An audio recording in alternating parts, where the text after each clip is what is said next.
नमस्कार दोस्तों, study with happiness में आप सभी का स्वागत है। और दोस्तों, जो राइट ब्रेन ट्रेनिंग का जो प्रोग्राम चल रहा है हमारा, उसका ये पार्ट 4 है। अगर आपने अभी तक प्रीवियस पार्ट नहीं देखे हैं तो डिस्क्रिप्शन में लिंक है, पहले वहाँ से देख लीजिए, उसी के बाद आप इसे देखना, क्योंकि दोस्तों ये सारा कंटिन्यू है। अगर आप शुरुआत यहाँ से करेंगे तो शायद समझ में ना आए। अगर आप हमारे चैनल पर पहली बार विजिट कर रहे हो तो चैनल को सब्सक्राइब कर सकते हैं, जिससे इसी तरीके के वीडियो आपको समय समय पर मिलते रहें। दोस्तों, यहाँ पर हम बात कर रहे हैं हमारे राइट ब्रेन की, और सबसे ज़्यादा क्रिएटिव होता है, बहुत ही ज़्यादा इमेजिनेटिव। जितना ज़्यादा आप कल्पनाशील होंगे उतनी ज़्यादा चीज़ें आपको याद रहने वाली हैं। और राइट ब्रेन के बारे में खासियत ये है कि ये स्टोर करता है इमेजेस को, इसीलिए हम लोगों को देखते हैं। और अगर वो 4 साल या 5 साल बाद भी अगर मिल जाता है कोई अनजान व्यक्ति, तो हम उसे पहचान लेते हैं, क्योंकि हमारा दिमाग जो है इमेजेस को बहुत लंबे समय तक याद रखता है, नाम को भले ही ना रख पाए। तो ध्यान रखिएगा। तो सामान्य ज्ञान में यदि हम इसका प्रयोग करें तो एक नई बुलंदी पर पहुंच सकते हैं हम अपने सामान्य ज्ञान में, और चीज़ों को इतने लंबे समय तक के लिए याद कर लेंगे कि शायद 4 या 5 साल तक भी आपको वो प्रश्न याद रहे। तो शुरू करते हैं। पहली जो इमेज है दोस्तों, यहाँ आप देख सकते हैं कि 2 छोटे छोटे से मॉन्क बैठे हुए हैं। और आपको पता है कि पानी से क्या किया जाता है, ताज़ा किया जाता है, तरोताज़ा हो जाता है इंसान। तो इन्होंने ये कहा, ये जो पर्सन है छोटा वाला, ये इससे कह रहा है कि अगर ताज़ा होना चाहते हो तो मनी दो।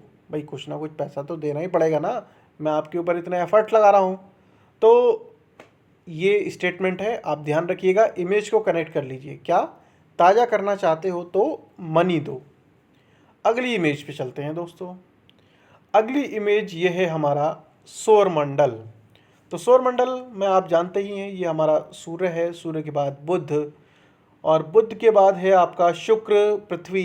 तो टोटल आप देखेंगे यहाँ पर जो आएगा ये है आपका दोस्तों अरुण। अरुण ये वाला सेकंड वाला। और अरुण के ऊपर हम क्या कर रहे हैं, बम गिरा रहे हैं।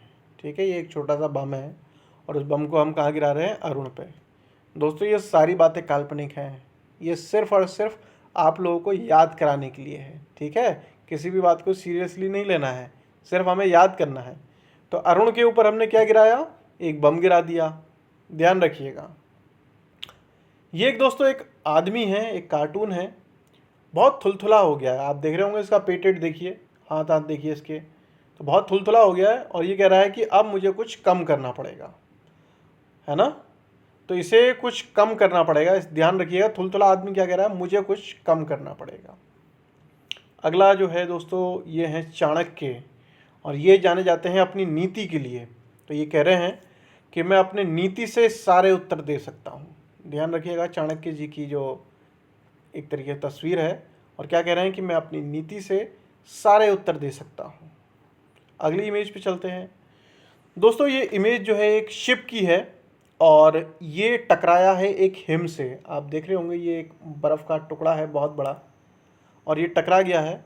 दोस्तों, कॉपीराइट की वजह से मैं बहुत सारी इमेजेस नहीं ले पाता हूँ, मेरी भी कुछ लिमिटेशन है। इसीलिए मैं सोच रहा हूँ कि आने वाले समय में इसका पूरा एक पैकेज तैयार किया जाए, जिससे कि ये जो हम यूट्यूब पर डालते हैं, यूट्यूब पर ना डालना पड़े। ठीक है, वो मैं आपको बाद में बताऊँगा, क्योंकि मैं अगर कोई ऐसी इमेज यूज़ करूँ इसमें, तो जो कि कॉपीराइटेड है, तो वो मैं यूज़ नहीं कर सकता। और ये जो गेम है हमारा राइट ब्रेन वाला, ये पूरा इमेजेस पे ही डिपेंडेंट है। ठीक है, तो देखेंगे भविष्य में क्या होता है। मगर फ़िलहाल अभी मेरा थोड़ा सा हाथ बंधा हुआ है इस मामले में कि मैं सारी इमेजेस इस्तेमाल नहीं कर सकता था। तो ये शिप कहाँ से टकराया है दोस्तों, हिम से। ये जो हिम का आप वो देख रहे हैं, हिम का मतलब बर्फ़ से। अगला देखते हैं क्या है। अगला है दोस्तों ये कैरम। ठीक है, तो अक्सर लोग जो कैरम खेलते हैं वो कहते हैं कि मैं कसम खाता हूँ कि कैरम की रानी मेरी है। यहाँ पर जो रूट वर्ड है दोस्तों, वो कसम है और कैरम है। कैरम की आप इमेज देख ही रहे हैं। ठीक है, तो हमने क्या देखा पहले, ये कैरम देखा, कसम और कैरम की बात हुई है। यहाँ पर जो है एक शिप है जो कि हिम से टकरा गया है, और चाणक्य जो है वो कहते हैं कि मैं अपनी नीति से सारे उत्तर दे सकता हूँ, क्योंकि चाणक्य नीति हर जगह आप देखते होंगे प्रसिद्ध है। और ये थुलथुला आदमी कह रहा है अब तो कुछ कम करना ही पड़ेगा। और हमने यहाँ पर क्या किया, अरुण के ऊपर एक बम गिरा दिया है, बॉम्ब गिरा दिया। और ये कह रहे हैं कि भाई अगर ताज़ा होना है तो मनी तो देना ही पड़ेगा, है ना, फ्री फुकट का काम नहीं होगा अब। तो देखते हैं दोस्तों अब क्या हमने याद कर लिया है इमेजेस के ज़रिए, अभी आपको रिज़ल्ट देखने को मिलेगा। तो यहाँ पर जो दोस्तों हमने याद किए हैं ये दर्रे हैं हमारे। अब आपको ध्यान होगा जो काराकोरम है, तो अगर आप देखेंगे इसे कैरम को, तो कैरम को हमने कनेक्ट किया है कसम से, कि हमने कसम खाया, जम्मू कसम, है ना, जम्मू कश्मीर। क्योंकि इमेजेस हमें दोस्तों मैं ज़्यादा यूज़ नहीं कर सकता हूँ इस समय पर, मेरी भी लिमिटेशन है। फिर हमने कहा शिप किला, तो शिप है और किससे टकराया, शिप टकराया हिम से, यानी कि हिमाचल। फिर बात करते हैं हम नीति दर्रा, तो नीति हमें पता है चाणक्य की है और उन्होंने कहा मैं सारे उत्तर दे सकता हूँ।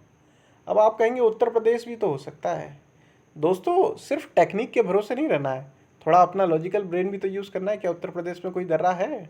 नहीं है भाई, उत्तराखंड ही आंसर है, ठीक है। तो मैंने क्या बताया आपको कि हमें दोनों कॉन्सेप्ट सीखने हैं, कॉन्सेप्चुअल भी और टेक्निक वाला भी।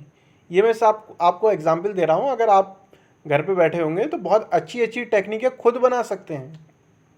अगला है दोस्तों बॉम्ब डिला, तो हमने बॉम्ब कहाँ पर गिराया था, अरुण ग्रह के ऊपर गिराया था, ध्यान होगा आपको। अगला है तुजू और वो है मनी, तो यहाँ पर हमने किया है इसे दोस्तों ताज़ा, और ताज़ा करने के लिए आपको काय की आवश्यकता है, वो पर्सन कह रहा था मुझे जब तक मनी नहीं दोगे तब तक मैं आपको ताज़ा नहीं करूँगा। तो दोस्तों हमने ये 6 प्रश्न जो हैं वो लगभग मुझे लगता है कि 1 साल के लिए तो याद कर लिए। अगर आप इनका रिवीजन एक बार कर लोगे तो मुझे लगता है कि 5 साल के लिए याद हो जाएंगे। तो ये टेक्निक ऐसी है कि इसमें आपको बहुत लंबे समय तक के लिए याद हो जाता है। जब भी आप ये वर्ड देखेंगे और जो मैंने आपको इमेजेस दिखाई हैं ना, ये अपने आप ही रिकॉल हो जाएंगी। दोस्तों आप यकीन मानिए अभी तो हम ये टेक्स्ट में खेल रहे हैं, जब मैं आपको इसका नेक्स्ट वर्जन दिखाऊंगा मेमोरी ट्रिक का, जब हम नंबर को इमेज में कन्वर्ट कर देंगे। दोस्तों आपको भी पता है कि परीक्षाओं के अंदर ईयर वाले कितने सवाल आते हैं कि सेबी की स्थापना कब हुई, भारत छोड़ो आंदोलन कब हुआ, असहयोग आंदोलन कब हुआ, और भी बहुत सारे इतिहास की ऐसे ईयर जो कि पूछे जाते हैं और हम भूल जाते हैं। तो आने वाले समय में आपको ईयर को इमेज में कन्वर्ट करके कैसे हम उसे लिंक कर देंगे अपने प्रश्न से, ये भी आपको जानने को मिलेगा। ठीक है दोस्तों, इसमें मैंने 7वां प्रश्न छोड़ा है बनिहाल। बताइएगा कमेंट सेक्शन में कि ये दर्रा कहाँ पर है। जल्द मिलेंगे हम नेक्स्ट वीडियो में, तब तक के लिए जय हिंद, जय भारत।